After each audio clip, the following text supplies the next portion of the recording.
कक्षा 10वीं सामाजिक विज्ञान समकालीन भारत 2 का पाठ 7 राष्ट्रीय अर्थव्यवस्था की जीवन रेखाएं, जो कि पेज नंबर 1, 2, 3 पर सामाजिक विज्ञान के मॉड्यूल में दे रखे हैं। महत्वपूर्ण वस्तुनिष्ठ प्रश्न उत्तर। अध्याय 7 राष्ट्रीय अर्थव्यवस्था की जीवन रेखाएं। पहला प्रश्न अपना सही विकल्प से संबंधित है। दो दूरस्थ स्थित स्थान जो पूर्वी पश्चिमी गलियारे से जुड़े हैं, तो सिलचर तथा पोरबंदर।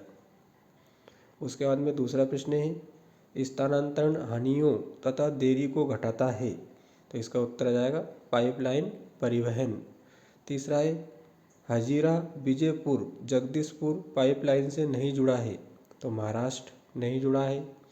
उसके बाद में अगला प्रश्न है पूर्वी तट पर स्थित पत्तन जो अंतःस्थली तथा अधिकतम गहराई का पत्तन है, तो विशाखापट्टनम है।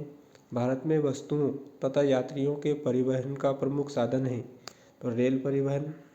दो या दो से अधिक देशों के व्यापार को कहते हैं, तो अंतर्राष्ट्रीय व्यापार कहते हैं।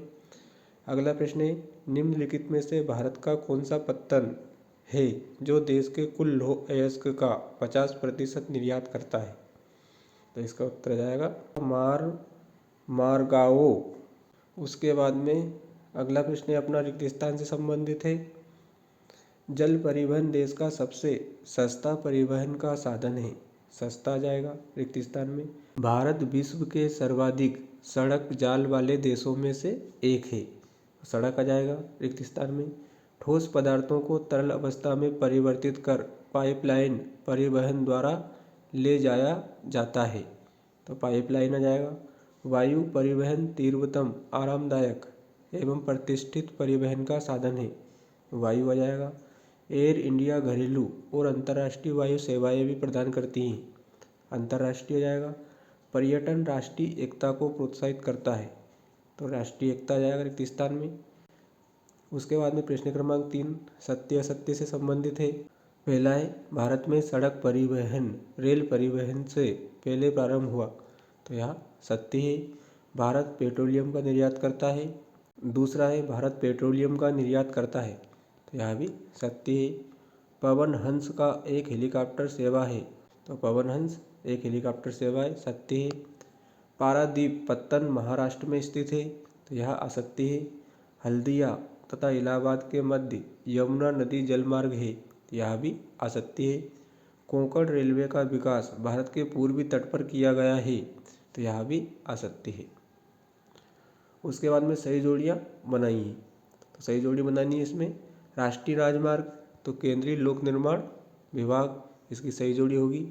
राज्य राजमार्ग इसकी सही जोड़ी होगी सार्वजनिक निर्माण विभाग। सीमा सड़क संगठन इसकी सही जोड़ी होगी भारत सरकार प्राधिकरण। ज्वारी पत्तन तो ज्वारी पत्तन की सही जोड़ी होगी कांडला, कांडला में है। अंतःस्थलीय नदी पत्तन यह कोलकाता में है, अंतःस्थलीय नदी पत्तन। अगला है छठा कृत्रिम पत्तन, तो कृत्रिम पत्तन चेन्नई में है, तो यहाँ पर आपको सही जोड़ी दे रखी है।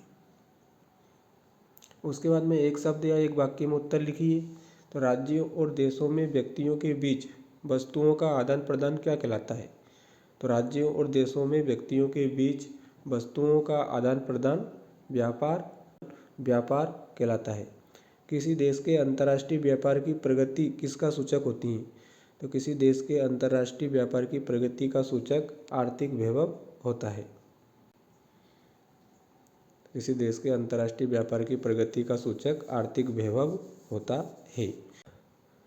आयात और निर्यात के अंतर से क्या निर्धारित होता है, आयात और निर्यात के अंतर से व्यापार संतुलन निर्धारित होता है। भारत में प्रमुख पत्तनों की संख्या कितनी है, तो भारत के प्रमुख पत्तनों की संख्या 12 है। किस पत्तन को दीनदयाल पत्तन के नाम से भी जाना जाता है, तो कांडला पत्तन को दीनदयाल पत्तन के नाम से भी जाना जाता है। उसके बाद में अगला प्रश्न है छठा भारत में अंतःस्थलीय नौ संचालन जलमार्ग की लंबाई कितनी है, तो भारत में अंतःस्थलीय नौ संचालन जलमार्ग की लंबाई 14,500 किलोमीटर है। भारतीय रेल परिवहन को कितने रेल प्रखंडों में विभाजित किया गया है, तो भारतीय रेल परिवहन को 16 रेल प्रखंडों में विभाजित किया गया है। उसके बाद में अगला प्रश्न है, विश्व की सबसे लंबी राजमार्ग सुरंग का नाम क्या है? तो विश्व की सबसे लंबी राजमार्ग सुरंग अटल टनल है। अटल टनल। भारत के परिवहन मानचित्र पर कौन सा परिवहन नेटवर्क अपेक्षाकृत नया आगमन है? तो भारत के परिवहन मानचित्र पर पाइपलाइन परिवहन नेटवर्क अपेक्षाकृत नया आगमन है। अगला प्रश्न है लास्ट, भारत में माल और यात्रियों के लिए परिवहन का मुख्य साधन कौन सा है? तो भारत में माल और यात्रियों के लिए परिवहन का मुख्य साधन रेलवे परिवहन है। रेलवे परिवहन है। तो आज हमने अध्याय 7 राष्ट्रीय अर्थव्यवस्था की जीवन रेखाएं कक्षा 10वीं सामाजिक विज्ञान समकालीन भारत 2 इसके महत्वपूर्ण वस्तुनिष्ठ प्रश्नोत्तर देखे। धन्यवाद।